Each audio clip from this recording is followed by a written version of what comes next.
O irmão Vitor pregou em Romanos capítulo 15, verso 1 em diante, relembrando aquilo que nós vimos no capítulo 14 sobre a liberdade cristã e sobre a questão dos mais fracos e dos mais fortes na fé. Nós vimos toda a questão que envolve a tolerância, o amor, o suporte que os irmãos devem dar um para com os outros. E nós vimos que aquele que possui uma maturidade na fé não deve desprezar o seu irmão mais fraco na fé. Da mesma forma, vimos que aquele que é mais fraco não deve colocar a sua consciência como uma forma de tiranizar a igreja, dominando as doutrinas pela sua fraqueza, mas sim buscar o progresso e o fortalecimento, mas contudo lembrando que são pessoas diferentes, existe uma liberdade em questões que não são primárias na fé, que o Senhor nos dá, como no contexto aqui daquilo que se come e também no contexto daqueles dias que eles guardavam a distinção dos dias dos cristãos judeus, guardando aí os dias do calendário judaico, que nós vimos que não envolve a questão do dia do Senhor, o Shabá cristão. No capítulo 15, nessa sintonia, o irmão Vitor colocou também que os mais fortes devem suportar os débeis na fé, os mais fracos, e não buscar agradar a si mesmo. E ele colocou um grande padrão, um padrão supremo, que é o nosso Senhor Jesus Cristo. Ele falou que nós devemos imitar, porque Cristo não buscou a sua própria vontade. Cristo não buscou agradar a si mesmo, melhor dizendo.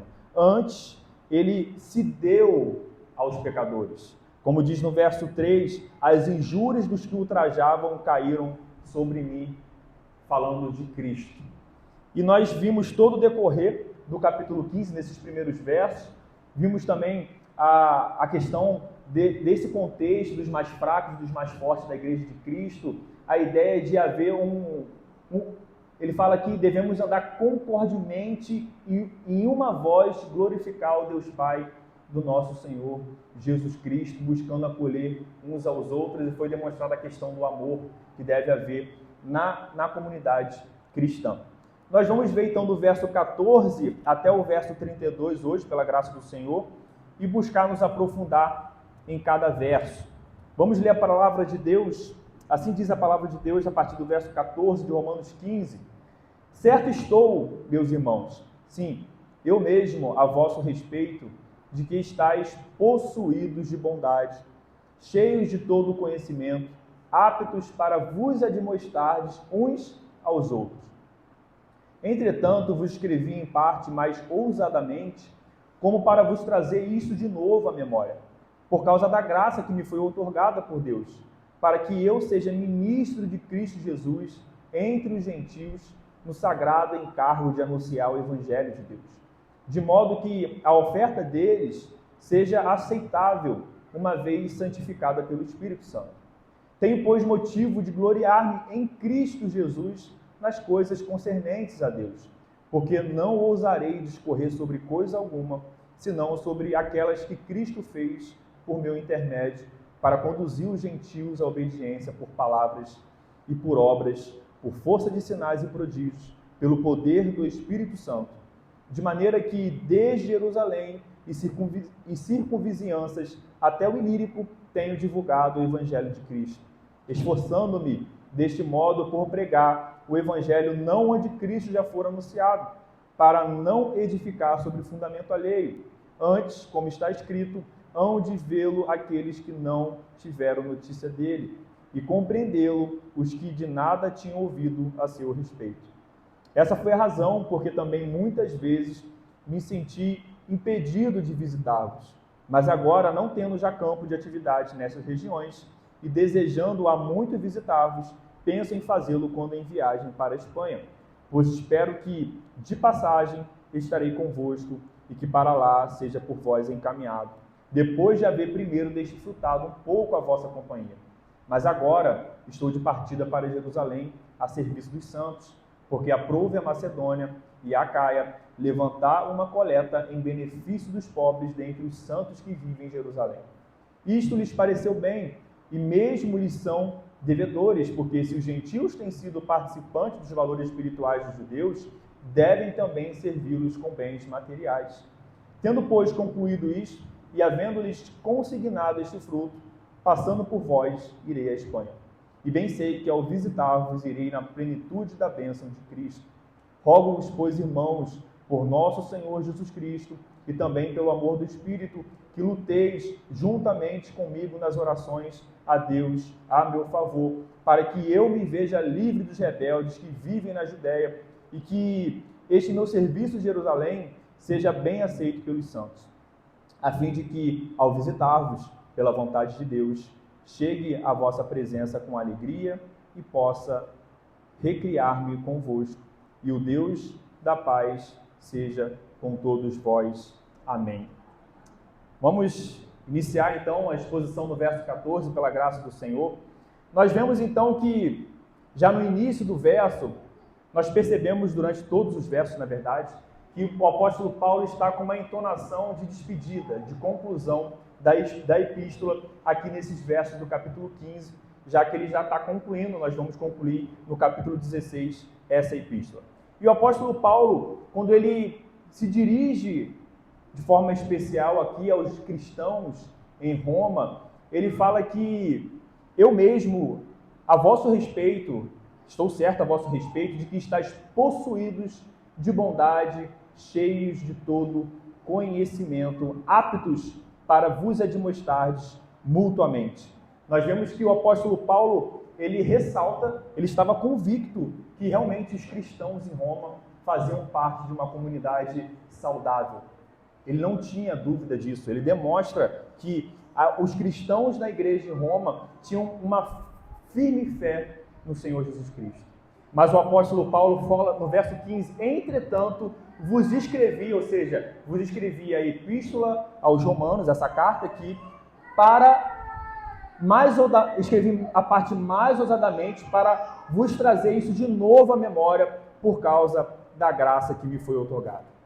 Por mais que ele tivesse certeza que a igreja em Roma, os cristãos em Roma, estavam cheios de bondade e de conhecimento acerca de Deus, o apóstolo Paulo, ele identifica que a importância de escrever de forma mais ousada, de expor as doutrinas que nós temos visto desde o capítulo 1 de Romanos, é o propósito de firmar na memória dos crentes uma teologia sólida, saudável que nós temos visto até aqui, de questões tão importantes que, como nós temos visto, a ênfase é na salvação pela fé em Cristo Jesus. Nós vimos que toda a exposição do apóstolo Paulo, tanto aos judeus como aos gentios, demonstrando que a palavra de Deus, a salvação era primeiro dos judeus, mas também para os gregos, mas também para os gentios, e discorrendo desde Abraão, tocando na criação em Adão, todo o propósito de engrandecer e louvar Jesus Cristo. A ideia da epístola é demonstrar de forma enfática e resumida que a salvação dos homens, judeus e gentios, é somente pela fé em Jesus Cristo. E nós temos visto que o apóstolo Paulo tem demonstrado que não é pelas obras da lei. A lei não tem o propósito de salvar os homens. Ela não tem esse propósito, ela não pode salvar os homens. A lei tem demonstrado que os homens são pecadores e aponta para Cristo Jesus.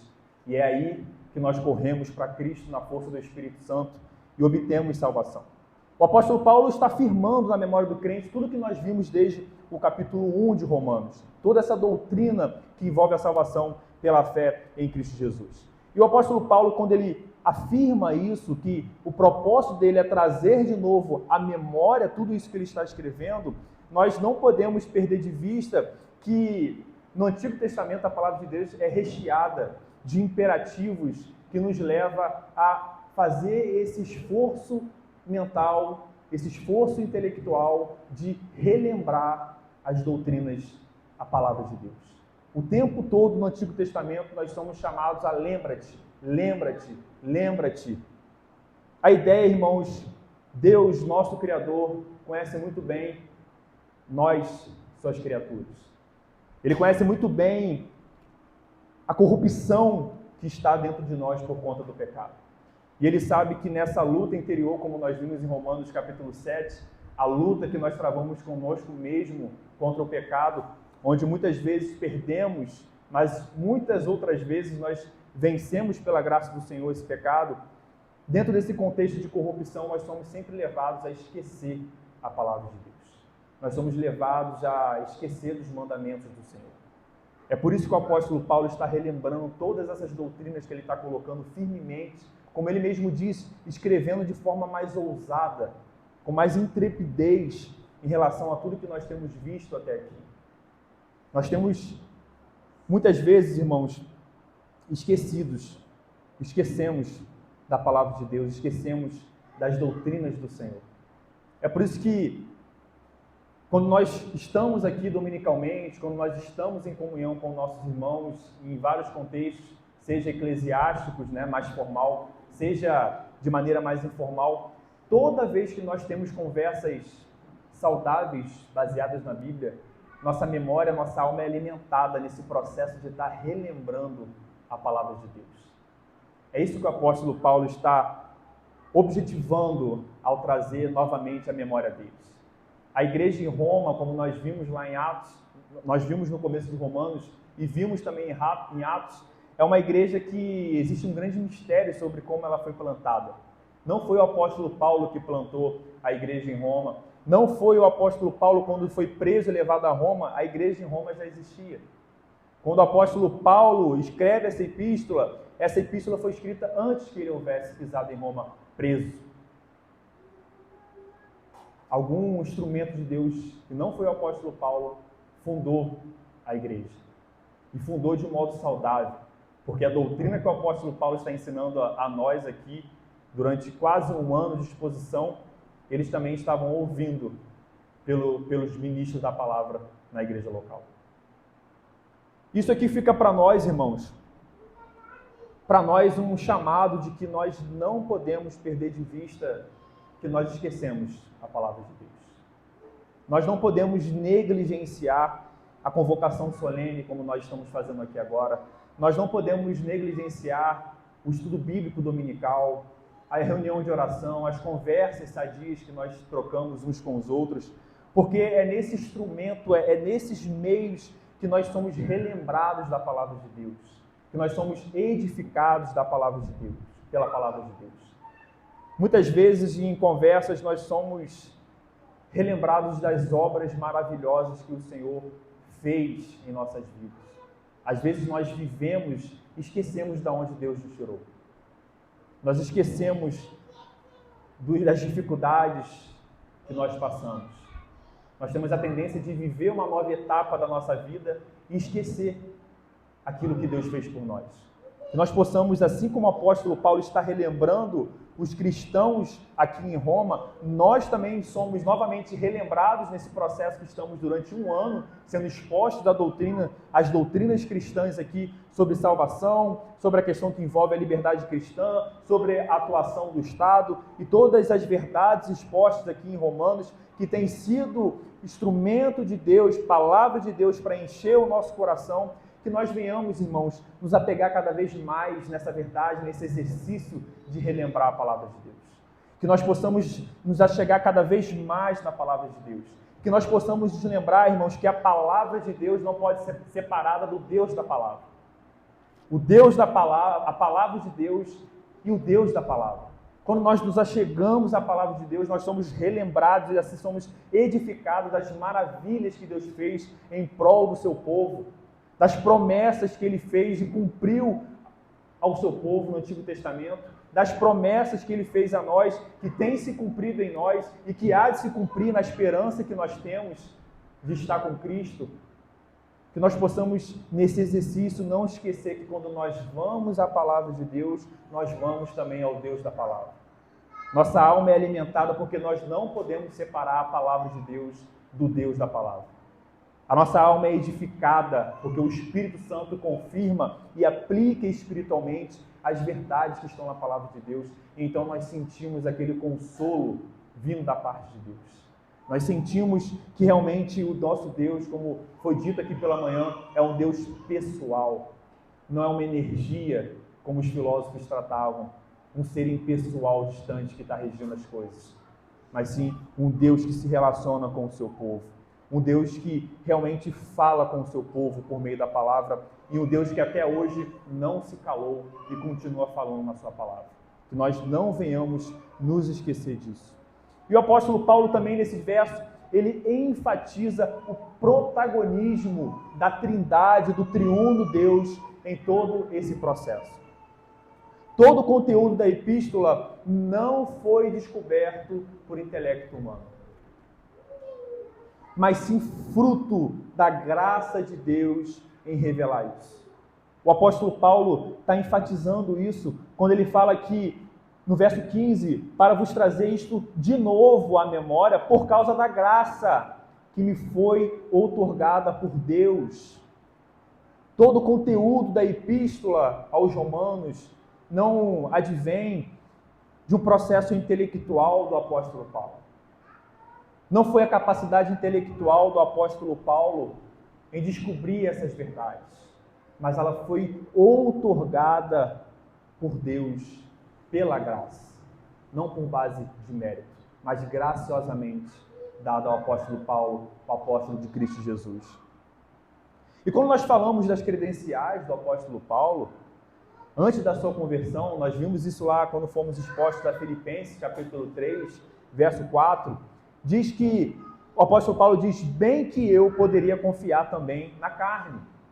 Se qualquer outro pensa que pode confiar na carne, eu ainda mais, circuncidado ao 8º dia, da linhagem de Israel, da tribo de Benjamim, hebreu de hebreus, quanto à lei fariseu, quanto ao zelo perseguidor da igreja, quanto à justiça que há na lei irrepreensível, mais o que para mim era lucro, isto considerei perda por causa de Cristo.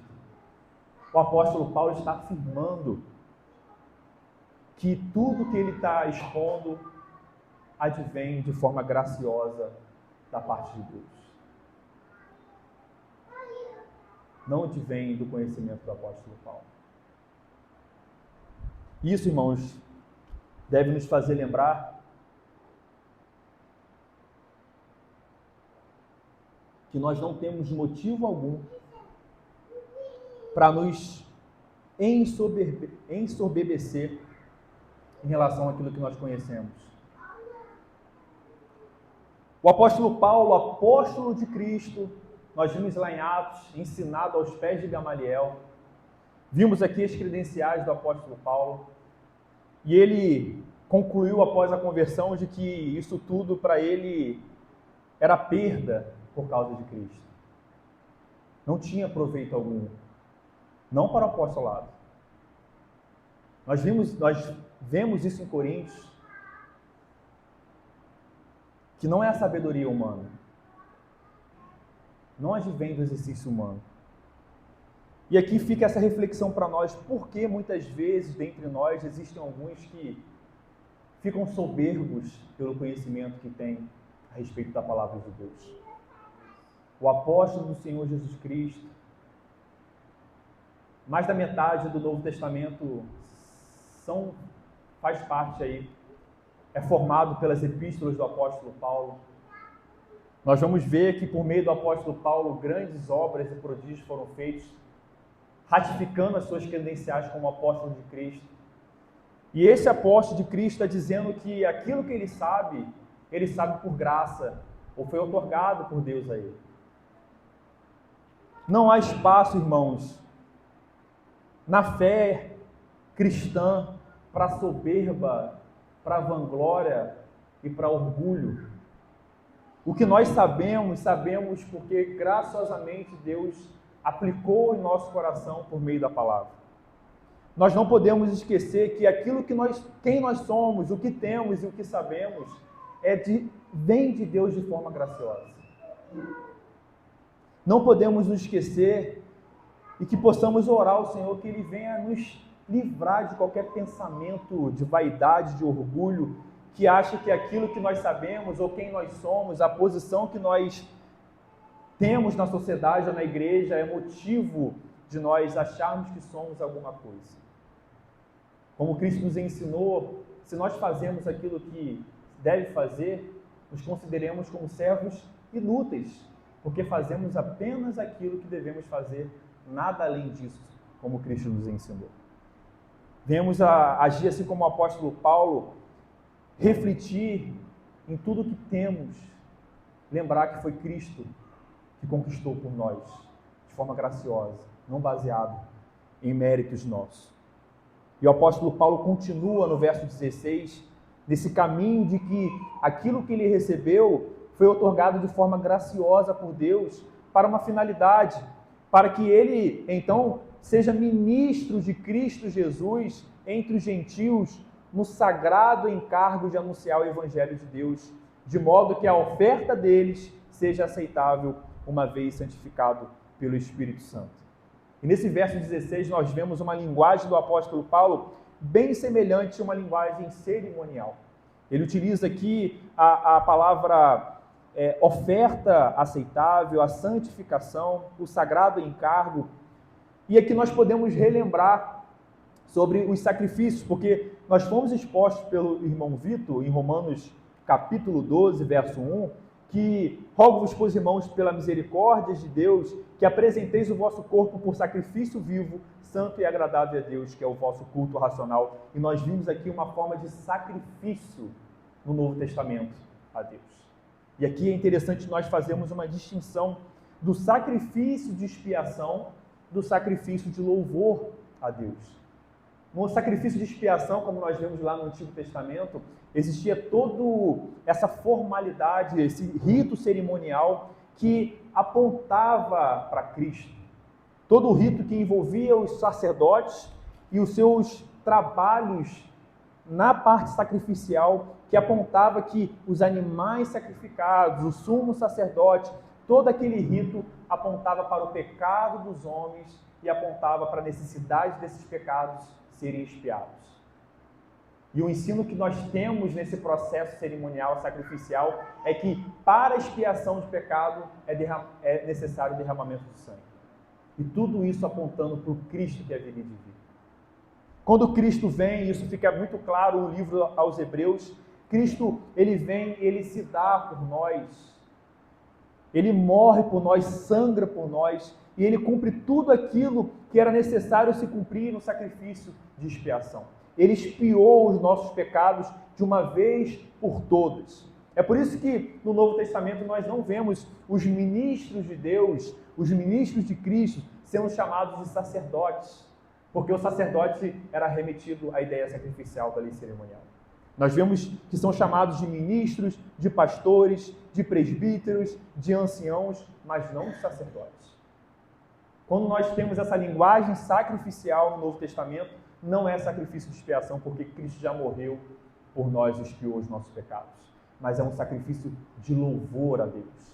É um sacrifício em consonância com o que nós vimos em Romanos capítulo 12. Nós, o nosso corpo, o nosso ser sacrifício vivo a Deus, um sacrifício de louvor a Deus. Essa é a ideia que o apóstolo Paulo está trabalhando aqui no verso 16, nesse sagrado encargo de anunciar o Evangelho de Deus. E ele aponta isso de modo que a oferta deles, de quem? A oferta dos romanos. Ou seja, essa oferta, segundo o que ele colocou em Romanos capítulo 12, verso 1, de sacrifício vivo a Deus, seja aceitável a ele, uma vez santificado pelo Espírito Santo. E aqui nós vemos uma pessoa da Trindade, o Espírito Santo, que santifica essa oferta dada pelos romanos. Essa linguagem cerimonial.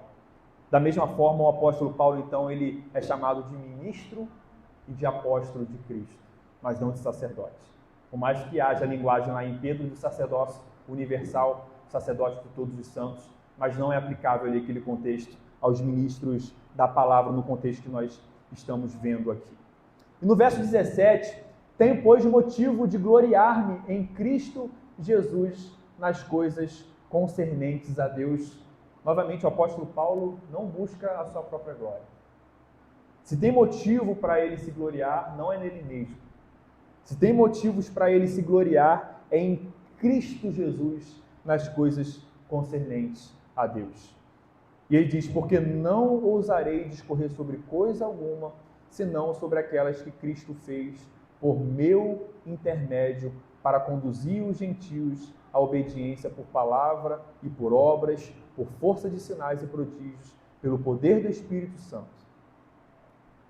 O apóstolo Paulo não, como ele diz aos Coríntios, ensina aos Coríntios, expõe aos Coríntios, ele não vai utilizar a epístola com um propósito de expor aquilo que ele sabe humanamente falando, os seus conhecimentos sobre a filosofia grega, o seu domínio sobre a história dos hebreus.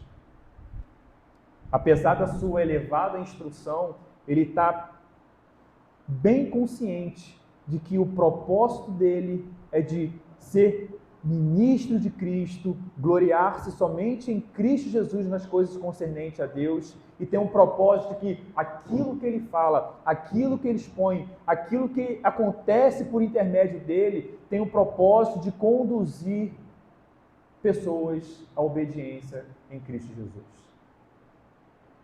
Lá em Atos nós vemos que muitos prodígios, milagres ocorreram por intermédio dos apóstolos e não foi diferente também em relação a Paulo. Nós vimos lá em Atos que, por causa da oposição de Elimas, o mágico, por intermédio do apóstolo Paulo, ele ficou cego. Lá em Atos capítulo 13, verso 11. Nós vimos que por meio do apóstolo Paulo, o coxo em Listra foi curado. Em Atos 14, 10. Nós vimos a cura da jovem adivinhadora que teve os demônios expelidos por intermédio do apóstolo Paulo em Atos capítulo 16. Nós vimos que terremoto ocorreu onde Paulo e Silas estavam presos, de modo que todas as cadeias se abriram, mas não houve fugitivos. E muitos outros prodígios, como o apóstolo Paulo foi mordido por serpentes e mal algum lhe aconteceu. Diversos prodígios ocorreram por intermédio do apóstolo Paulo e nós vimos em Atos que o propósito desses prodígios, o propósito desses milagres era ratificar o apostolado dos apóstolos. Era por meio desses milagres, desses eventos extraordinários que era ratificado que eles realmente eram apóstolos de Cristo. Nós vimos lá em João capítulo 3, verso 2, quando Nicodemos procura o Senhor Jesus Cristo, ele diz o quê? Ele diz: Rabi, sabemos que é mestre vindo da parte de Deus, porque ninguém pode fazer estes sinais que tu fazes se Deus não estiver com ele. Aquilo que aconteceu por intermédio do apóstolo Paulo está na mesma consonância com o que aconteceu com Cristo, que tinha um propósito de ratificar a sua função, o seu papel de Messias, confirmar que ele era ungido do Senhor, que ele era o Messias. E como o apóstolo Paulo não foi diferente. E o propósito disso era tanto ratificar a sua credencial apostólica, como principalmente ser instrumento para guiar o povo de Deus à obediência, que é isso que ele afirma aqui. Que por meu intermédio, para conduzir os gentios à obediência por palavra, por poder, por obras, por forças, sinais e prodígios e pelo Espírito Santo. Novamente, o apóstolo Paulo se coloca apenas como um mero instrumento de Deus. Nós lembramos sempre de Atos, porque foi uma exposição também aprofundada de mais de um ano, e nós lembramos que às vezes nós temos uma ideia de super-homens, né? Quando nós falamos dos apóstolos, e quando nós vamos para Atos, quando nós vamos para as epístolas, nós vemos que, apesar do apostolado, da sua credencial, do seu ofício, eles eram homens pecadores como nós. Mas eles foram utilizados. E o apóstolo Paulo está relembrando isso. Eu fui apenas um instrumento de Deus. Não foi o meu conhecimento sobre teologia, não foi a minha oratória, não foi nada do que eu tenho ou aprendi com a vida, mas foi pela força do Espírito Santo. Os prodígios, os milagres, a força de sinais veio de Deus. E o apóstolo foi apenas um instrumento disso. E aqui nós vemos que, quando o apóstolo afirma isso, nós vemos como Deus está cuidando e levando os eleitos ao arrependimento. E quando nós falamos arrependimento, é o arrependimento para a obediência. Nós vemos que o apóstolo Paulo está lembrando: eu sou apenas um instrumento. Quem está conduzindo tudo é Deus. Deus, para conduzir os gentios, os seus eleitos ao arrependimento, ele está agindo com grande poder, demonstrando grande força por meio do apóstolo Paulo, de maneira específica lá na igreja primitiva, como nós vimos em Atos. Mas o nosso Deus não mudou. O nosso Deus continua agindo com grande poder. Nós somos relembrados todo momento em Romanos quando nós falamos da salvação por meio da fé em Cristo, nós lembramos com o grande poder que Deus nos tirou da nossa vida de pecado. Assim como Ele com mão forte tirou o povo do Egito, Ele com mão forte nos tirou também da escravidão do pecado. Ele tem demonstrado que Ele tem nos conduzido, é Ele que tem nos tem conduzido para uma vida de obediência. Nós temos visto isso em Romanos. Nós vimos que o Espírito Santo que ressuscitou Cristo ao terceiro dia, ou seja, grande poder, é o mesmo Cristo que opera na nossa santificação. É o triuno Deus agindo em todo momento. É o triuno Deus. É Deus que nos elegeu, é Deus que morreu por nós. Aqui nós temos a economia da Trindade, os papéis distribuídos para o Pai, para o Filho e para o Espírito Santo. Mas um só Deus agindo em favor dos seus eleitos, demonstrando como Deus ama o seu povo, como Deus é fiel às suas promessas. Porque quando nós paramos para pensar, que dívida Deus tem para conosco? Quem somos nós para demandar tamanho esforço da parte de Deus? E é sempre a pergunta que fica, que nós não temos uma resposta concreta quando trabalhamos na eleição. Por que a mim, Senhor? Porque eu fui eleito? Nós sabemos que é por causa do amor de Deus. Mas por quê? O apóstolo Paulo está relembrando, irmãos, a igreja em Roma e a nós também, que no processo da santificação, no processo que nós somos conduzidos na santificação, ou seja, a obediência a Deus, é o triuno Deus que faz. Não foi o apóstolo Paulo, um instrumento de Deus. Não são os líderes da igreja, são instrumentos de Deus. Mas em última instância, são apenas instrumentos de um Deus que tem operado isso em nós. Nós estamos sendo expostos aos mandamentos pela manhã na EBD, e como nós temos testemunhado a mudança nas nossas vidas. Como a palavra de Deus, aplicada pelo Espírito Santo, causa transformação nas nossas vidas quando nós olhamos para trás, e nós vemos que é na força do Espírito. Não foi um ensino porque um irmão domina mais a palavra. Mas às vezes aquele verso que nós nem esperávamos é um verso que é a espada de dois gumes que nos corta ao meio, dividindo alma e espírito. É Deus o tempo todo. Ele é o protagonista da nossa salvação. Ele é o protagonista da história. O nosso Deus, Ele está governando de forma majestosa, de forma soberana, para a sua glória e para o bem daqueles que o amam. Não venhamos nos esquecer, que venhamos render graças a Deus por isso. E o apóstolo Paulo prossegue, dizendo que no verso 20, ele tem se esforçado desse modo por pregar o evangelho, não onde Cristo já for anunciado, para não edificar sobre fundamento alheio. Antes, como está escrito, hão de vê-lo aqueles que não tiveram notícia dele, e compreendê-los que nada tinham ouvido a seu respeito, citando Isaías capítulo 52, verso 15. E quando nós olhamos para esse verso, nós temos que olhar com cuidado, porque lá em Efésios capítulo 2, nós fomos expostos também, o apóstolo Paulo fala que a igreja de Cristo é edificada sobre o fundamento dos apóstolos e profetas, sendo Cristo a pedra angular. E nós vimos lá que desde a vinda de Cristo, que é a pedra angular, os apóstolos que trouxeram os fundamentos ali para a igreja cristã, por meio das epístolas do Evangelho, por meio da pregação da palavra, e nós vemos que na história, no decorrer da história, a igreja está sendo edificada sobre esse fundamento dos apóstolos, dos profetas, sendo a pedra angular Cristo. Então, se nós sabemos que o apóstolo Paulo, em Efésios, ensinou isso, nós não podemos compreender que o apóstolo Paulo está dizendo algo contrário a isso. O que o apóstolo Paulo está dizendo aqui, irmãos, é na sua função apostólica. Ele está dizendo que a igreja em Roma, nós vamos ver mais à frente, já havia recebido o Evangelho de Cristo e estava muito bem fundamentada, e estava crescendo.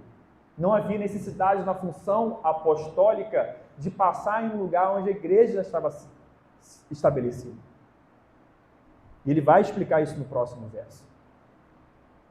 O apóstolo Paulo não está dizendo que, por exemplo, um pastor que assume uma igreja provavelmente não é um pastor que vai ficar pro resto da vida na igreja. Será que o apóstolo Paulo está dizendo que um pastor não pode assumir uma igreja que já foi edificada por um outro pastor? Não é isso que o apóstolo Paulo está dizendo. A ideia aqui é de trazer fundamento que já foi posto, e os pastores, os presbíteros, eles edificam, continua a edificar sobre esse fundamento estabelecido pelos apóstolos, pelos profetas, lembrando sempre que Cristo é a pedra angular. E o apóstolo Paulo, nós vimos isso em Atos, as viagens missionárias do apóstolo Paulo. Ele, então, como ele vai dizer no verso 25, que ele estava no verso 22, que esse foi o motivo também de ele se sentir impedido de visitar a igreja de Roma, porque eles já estavam bem, já tinha sido bem estabelecido. A ideia com o apóstolo Paulo é: vou para uma seara onde ainda não ouviram da palavra de Deus, onde ainda não conhecem Cristo. Essa é a ideia que o apóstolo Paulo está trazendo aqui. Verso 22, essa foi a razão. Que razão? A razão que ele colocou nos versos anteriores. Que razão? Porque a igreja já estava bem estabelecida. Não havia necessidade de ele colocar um fundamento onde já estava fundamentado. Por essa razão, ele muitas vezes se sentiu impedido de visitar a igreja em Roma, relembrando que o apóstolo Paulo até então nunca havia pisado em Roma e não foi por meio dele que a igreja foi fundada lá. Mas agora, verso 23, não tendo já campo de atividade nestas regiões e desejando há muito visitar-vos, penso em fazê-lo quando em viagem para a Espanha, pois espero que de passagem estarei convosco e que para lá seja por vós encaminhado, depois de haver primeiro desfrutado um pouco da vossa companhia. Nós vemos então o apóstolo Paulo faz questão de escrever de uma maneira muito pastoral, amorosa, a sua vontade de não estar somente em espírito, como ele usa essa linguagem, presente em espírito, mas sim pessoalmente, desfrutando da companhia dos cristãos em Roma.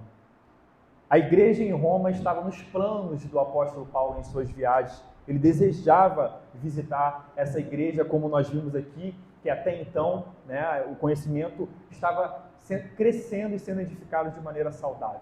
De tal modo que o apóstolo Paulo confirma, estava convicto do conhecimento que eles tinham e de como eles estavam cheios da bondade advinda da parte de Deus. Mas isso ficaria para outro momento. E agora o apóstolo Paulo, no verso 25, ele diz que estava de partida para Jerusalém, a serviço dos santos. O apóstolo Paulo, apóstolo de Cristo, não podia descansar. Ele faz questão de lembrar que ele não descansou, ele está a serviço dos santos. O apóstolo de Deus, e aqui nós lembramos os ministros da palavra, os pastores, como eles trabalham em favor dos santos, por causa de Cristo, por causa do ofício, por amor a Cristo, por amor às ovelhas. Os ministros da palavra, eles não cessam de labutar pela igreja de Cristo.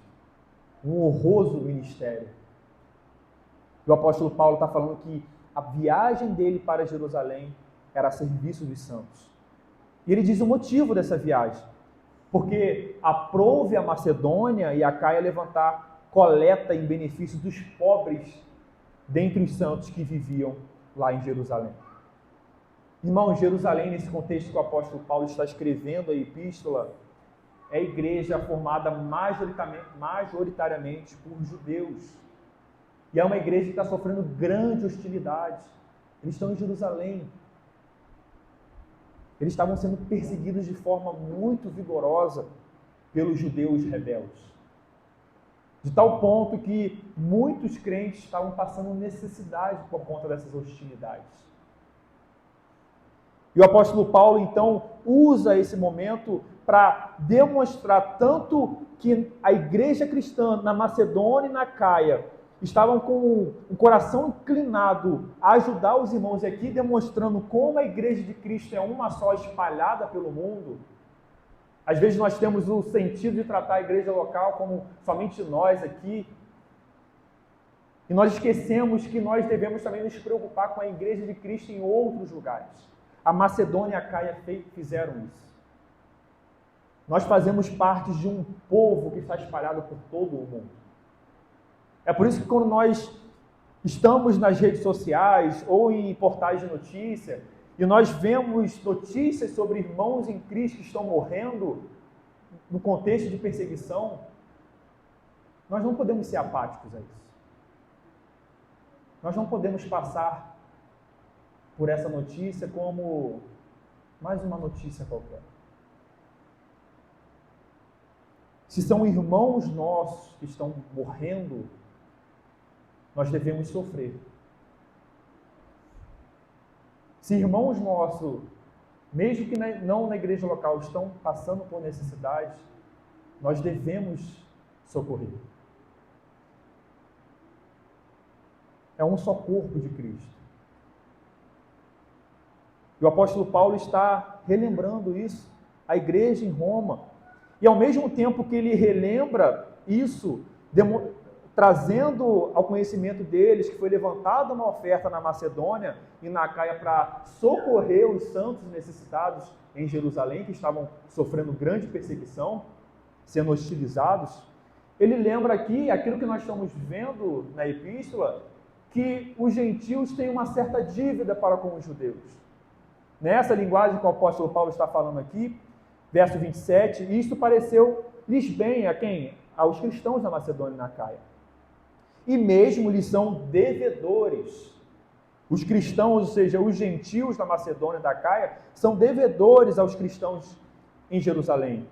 Porque se os gentios têm sido participantes dos valores espirituais dos judeus, devem também servi-los com os bens espirituais. E nós vimos aqui sobre a oliveira na exposição em Romanos. Nós vimos como os gentios eram oliveira brava, oliveira que não dava fruto, oliveira silvestre, enquanto os judeus eram o ramo da verdadeira oliveira. A eles foi dado os oráculos de Deus, com eles foi feito um pacto, dele veio o Messias. Havia promessas e um relacionamento especial de Deus para com o povo, que ele formou os judeus. E o apóstolo Paulo está relembrando disso. Vocês, gentios, foram enxertados na oliveira que vocês não eram naturais. E se vocês são coparticipantes de valores espirituais, vocês devem ser também coparticipantes dos bens materiais. O apóstolo Paulo relembra isso, que nos faz relembrar aquilo que nós vimos, que ele está trabalhando muito bem durante toda a epístola. Nós vimos isso em Romanos capítulo 1, que o apóstolo Paulo diz que ele não se envergonha do Evangelho, porque é poder de Deus para a salvação de todo aquele que crê, primeiro os judeus, também os gregos. O apóstolo Paulo sempre está trazendo a primazia dos judeus e a misericórdia de Deus, as promessas de Deus no Antigo Testamento, sendo expandido por meio de Cristo também aos gentios, cumprindo as profecias do Antigo Testamento.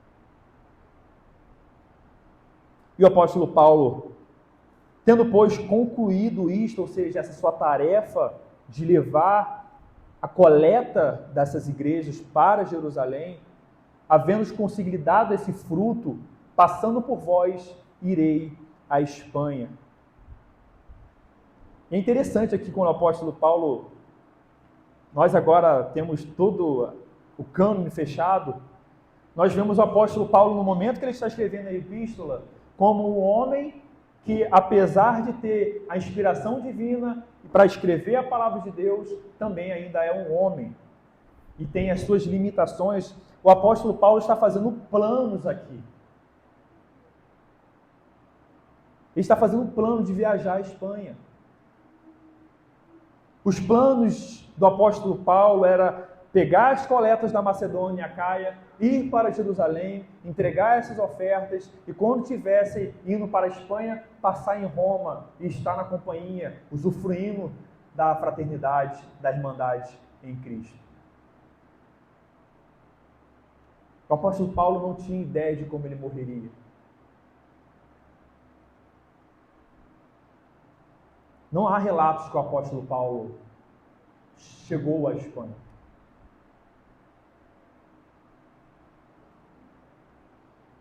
Nós vemos então, irmãos, podemos ressaltar que muitas vezes nós agimos da mesma forma, que não é errado em si. O apóstolo Paulo estava ansiando estar com os cristãos em Roma.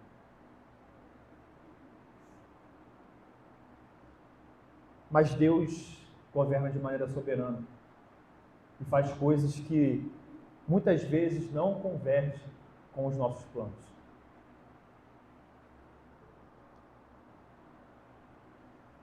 O apóstolo Paulo fez esses planos para ir à Espanha, mas ele não há relatos de que ele chegou lá.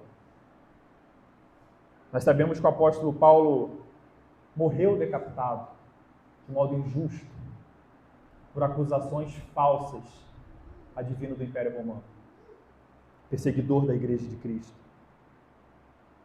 E aqui fica uma aplicação para nós também. Porque, como diz lá em Provérbio 16, o coração do homem pode fazer planos, mas a resposta certa dos lábios vem do Senhor. Muitas vezes nós estamos cheios de planos. E na nossa experiência cristã, muitas vezes nós já somos experimentados que os nossos planos se frustraram muitas vezes. Mas nós esquecemos disso. E nós continuamos a confiar em nós mesmos e nos nossos planos. É do Senhor que vem. Tiago nos instrui muito bem isso, sobre o futuro. Ele nos ensina a falar se Deus quiser, se Deus aprouver.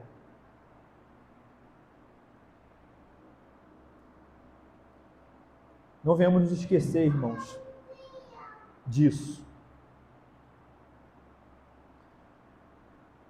Apesar de Paulo estar sofrendo grande oposição dos judeus, vimos isso lá em Atos, a conspiração, vimos os judeus que fizeram um juramento, votos, de não comer e nem beber até que conseguissem matar o apóstolo Paulo, demonstrando a forte oposição dos judeus em relação à sua vida.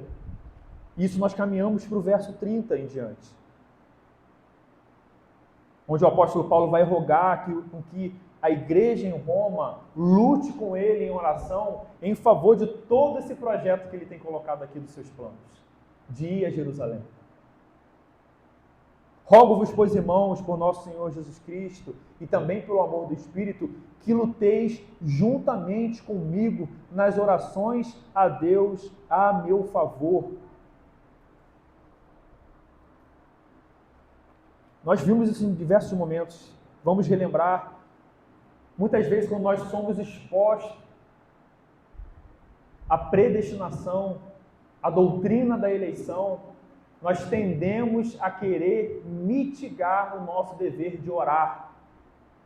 Nós somos tentados a pensar que, para que orar se Deus já conhece de antemão tudo aquilo que eu irei fazer? Para que orar se antes de eu orar Deus já sabe aquilo que eu vou pensar e fazer? O apóstolo Paulo, que foi instrumento dessa revelação, da eleição, da predestinação, é o apóstolo Paulo que está chamando a igreja em Roma a orar por ele, não somente orar, a lutar em oração em favor desse trabalho em prol dos judeus cristãos de Jerusalém. Irmãos, em nenhum momento a doutrina da eleição ou a doutrina da predestinação foi dado ou revelado por Deus com o propósito de anular a oração ou diminuir a oração. Nós somos chamados durante toda a Escritura a ter um relacionamento com o nosso Deus. O nosso Deus é um Deus pessoal. E nós temos visto que a oração é um meio de graça para isso. Nós temos visto que Deus tem chamado o seu povo a orar. Nós vimos que o Deus que predestinou o fim é o Deus que também predestinou os meios. E o Deus que predestinou todas as coisas tem chamado a sua igreja a orar. Nós não somos chamados a estar pensando naquilo que Deus predestinou, pré-ordenou, decretou, não compete a nós, mas Deus tem dado uma ordem expressa a nós que nós devemos orar uns pelos outros.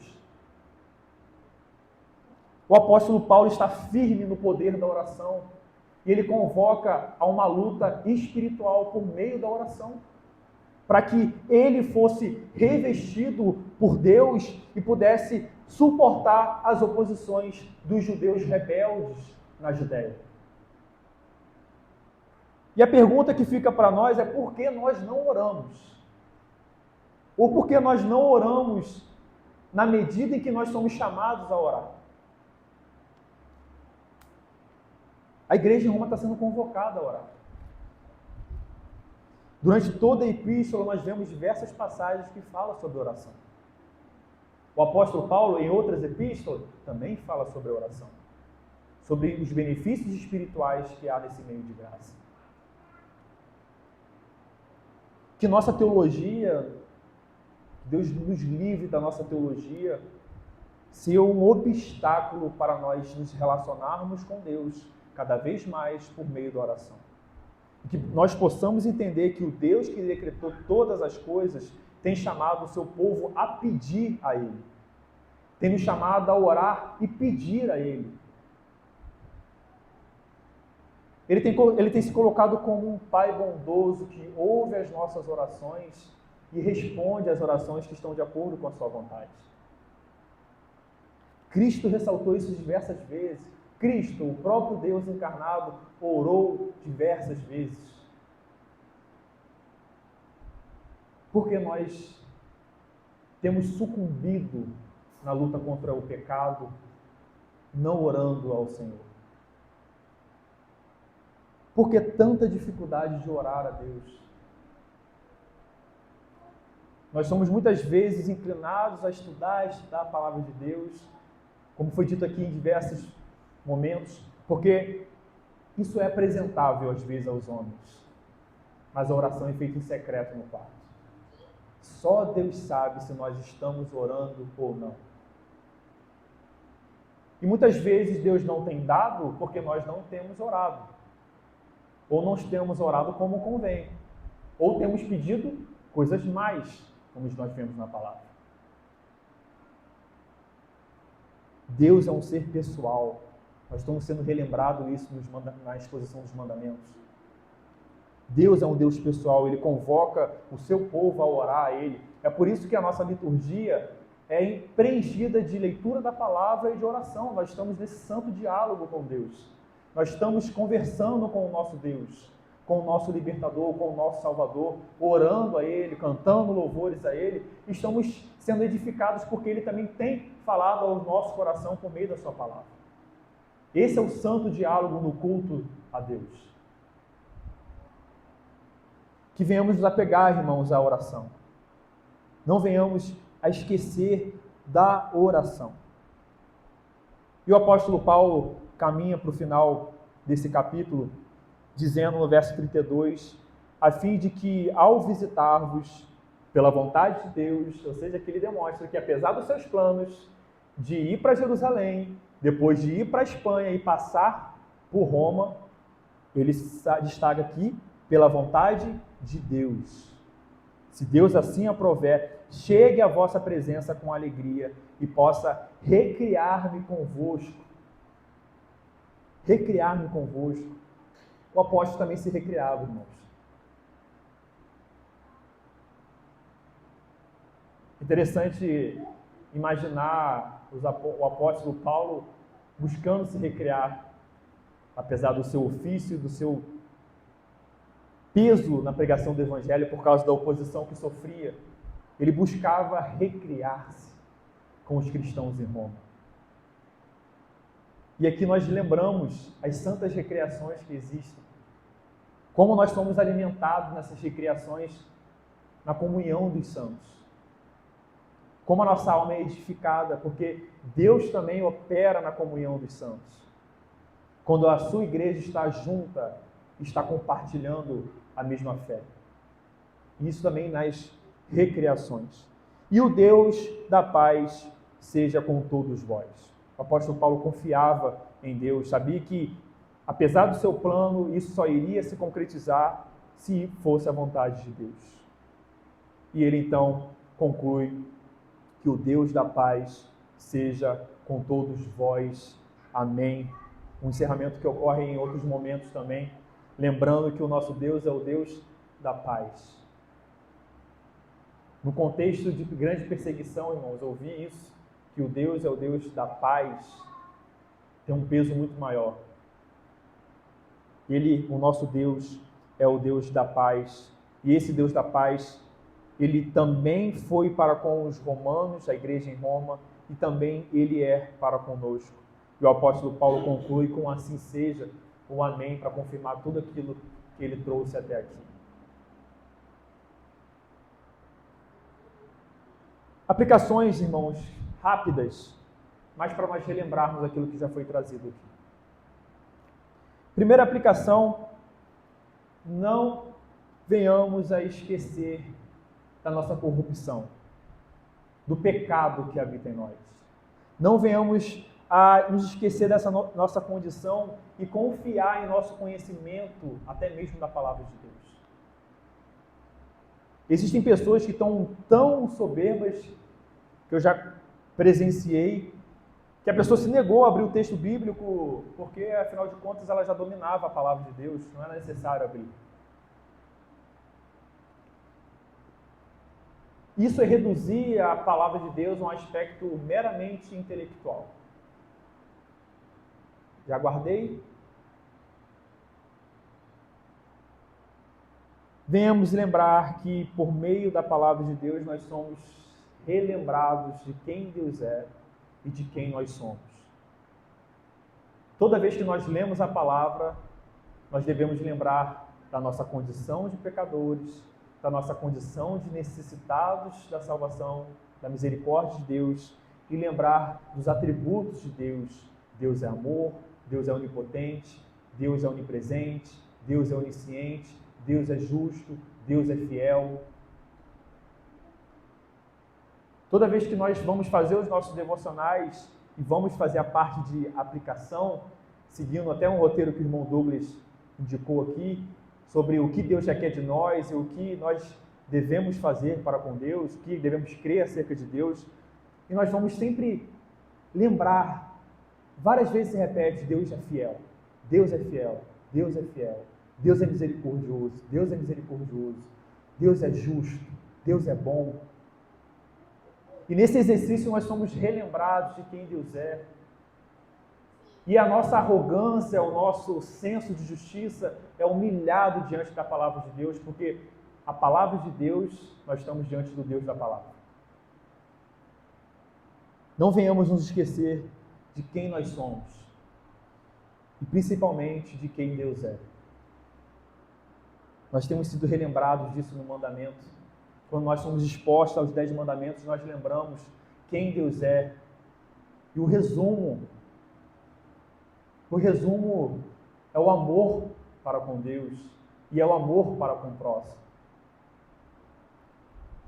Venhamos também, irmãos, nesse contexto, louvar cada vez mais a graça e a misericórdia de Deus em nossas vidas. Cada um tem o seu histórico e a sua experiência individual com Deus, tanto no processo de conversão, como no processo de santificação. As lutas vencidas, os livramentos ocorridos. Não esqueçamos de louvar todos os dias a graça e a misericórdia de Deus e que isso seja motivo para nos conduzir cada vez mais a uma vida de humildade, uma vida de dependência de Deus. Relembremos, irmãos, a nossa vida está nas mãos de Deus. Nós vimos aqui na liturgia como a nossa vida passa rápido. Como nós somos como neblina, a linguagem que nós vimos em Eclesiastes, fumaça que passa, que existe e logo não se vê mais. Que nós venhamos, diante dessa constatação, venhamos colocar Deus acima de todas as coisas nos nossos planos. Que venhamos priorizar o nosso Deus, que venhamos a priorizar a nossa vida com Deus acima dos nossos planos terrenos. Fazer planos não é errado. Errado é fazer planos sem considerar Deus. O errado é fazer planos confiando na força do nosso braço para conquistar as coisas. Isso é se colocar numa posição que nós não estamos e nunca estaremos, que é uma posição soberana, que é a posição de que conhece o início e o fim de todas as coisas. Somente Deus é o alfa e o ômega. Somente Ele conhece todas as coisas. Somente Ele mesmo escreveu, e aquilo que Ele escreveu haverá de ocorrer. Que isso nos conduza a uma vida de dependência de Deus. Que venhamos nos lembrar todos os dias que nós somos peregrinos aqui. Somos peregrinos aqui. Nós somos assediados em todo momento a nos devotar mais às coisas terrenas do que às coisas de Deus. Estar aqui, irmãos, deve ser o ápice da nossa semana. Nós vimos isso pela manhã. No dia do Senhor, estar aqui é o ápice da nossa semana. É o antegozo do céu. É experimentar aquilo que nós experimentamos brevemente em 24 horas, daquilo que nós experimentaremos na eternidade com o nosso Deus. Nós vimos isso em Isaías 58. Deleitoso é o dia do Senhor. Que o dia do Senhor seja o dia de nós estarmos também relembrando os grandes feitos de Deus por nós. E o motivo de nós estarmos lembrando também que a nossa vida não pertence a nós mesmos, como nós temos visto aqui em Romanos, mas pertence a Deus. E nós confiamos que Ele tem conduzido todas as coisas para a sua glória e para o bem daqueles que o amam. E se nós o amamos, confiamos que Ele tem nos conduzido para o nosso bem. Amém? Vamos orar. Senhor, te louvamos, te agradecemos, ó Deus, por tua palavra.